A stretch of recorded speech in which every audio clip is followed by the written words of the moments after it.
ChatGPT এসেছিল 2022 সালের November মাসে। 3 বছর পর আমরা ইউজাররা 3টা বড় সমস্যায় পড়েছি। এক হচ্ছে আমাদের ক্রিটিক্যাল থিঙ্কিং অ্যাবিলিটি কমে গিয়েছে। ক্রিটিক্যাল থিঙ্কিং মানে হচ্ছে ধরুন আপনার সামনে অনেকগুলো ইনফরমেশন রাখা আছে এবং একটা প্রবলেম দেওয়া আছে। ওই ইনফরমেশনগুলো ইউজ করে আপনি একটা প্রবলেমের সমাধান বের করবেন। চ্যাটজিপিটি আমাদের এই ক্রিটিক্যাল থিঙ্কিং অ্যাবিলিটিকে দিন দিন নষ্ট করে দিচ্ছে। 2, আমাদের ইনফরমেশন রিকল করার অ্যাবিলিটি কমে যাচ্ছে। আমরা এখন ছোটোখাটো ইনফরমেশন এআইকে জিজ্ঞেস করি এবং এআইকে দিয়ে মনে রাখাই, আমরা নিজেরা কোনো কিছুই করি না। 3 নম্বরটা হচ্ছে সবচেয়ে ভয়ঙ্কর, আমাদের অ্যাটেনশন স্প্যান এখন একটি গোল্ডফিশের চেয়েও কম। একটি গোল্ডফিশ টানা 9 সেকেন্ড একটি জিনিসে মনোযোগ ধরে রাখতে পারে, কিন্তু আমরা মানুষ মাত্র 8 সেকেন্ড। সাইকোলজিতে একটা টার্ম আছে, নাম হচ্ছে গুগল ইফেক্ট। গুগল আসার পর পৃথিবীর সমস্ত ইনফরমেশন আমাদের হাতে থাকা ফোনে চলে এসেছে। তাই এখন আমরা নতুন করে কোনো ইনফরমেশন মনে রাখতে চাই না। আমরা বলি আরে এটা তো গুগলই আছে। কিন্তু চ্যাটজিপিটি আসার পর জিনিসটা আরও ভয়ঙ্কর রূপ ধারণ করেছে। আগে একটা সময় মানুষ গুগলে 8টা 10টা জিনিস পড়তো, তারপর সিদ্ধান্ত নিত। এখন চ্যাটজিপিটিকে বলে দিই এখন আমার কী করা উচিত। গুগল ম্যাপ আসার পর থেকে আমরা ছোটোখাটো রাস্তা মনে রাখতে পারি না। ক্যালকুলেটর আসার পর থেকে আমরা ছোটোখাটো সিম্পল ক্যালকুলেটর ছাড়া করতেই পারি না। গত বছর 666 জন বিভিন্ন বয়সী মানুষের উপর একটা গবেষণা চালানো হয়।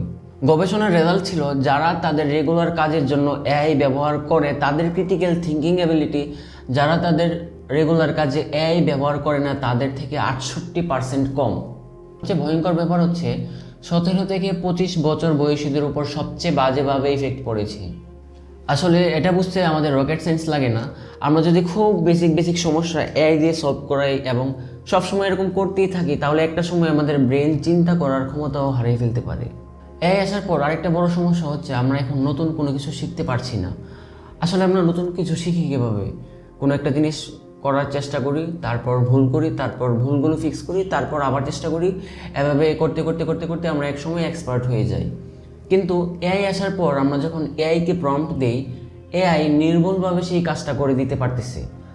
তাই আমাদের নতুন করে আর চিন্তা করা লাগতেছে না, আমরা ভুলও করতেছি না, কোনো কিছু শিখতে পারতেছি না এবং এক্সপার্টও হতে পারছি না। হ্যাঁ, আমরা আউটপুট পাচ্ছি কিন্তু এক্সপার্ট হতে পারছি না।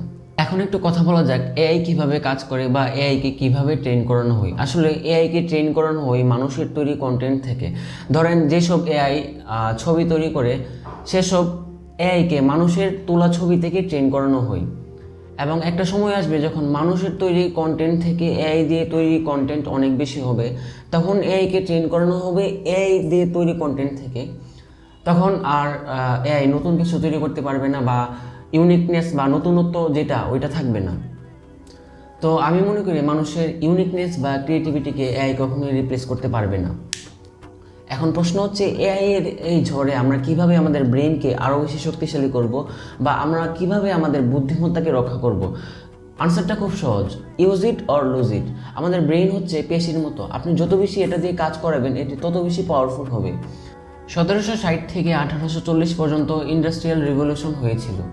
1950-এর পর থেকে এখন পর্যন্ত ডিজিটাল রিভলিউশন চলতেছে। তো আমরা যদি এআই ইউজ না করি তাহলে আমরা দুনিয়ার সাথে তাল মিলিয়ে চলতে পারবো না বা আমরা পিছিয়ে পড়বো। তো আমরা সবসময় এআইকে আমাদের অ্যাসিস্ট্যান্ট হিসেবে ইউজ করব। এআই যেন আমাদের নিজেদের অ্যাসিস্ট্যান্ট বানিয়ে না ফেলে সবসময় সতর্ক থাকবো।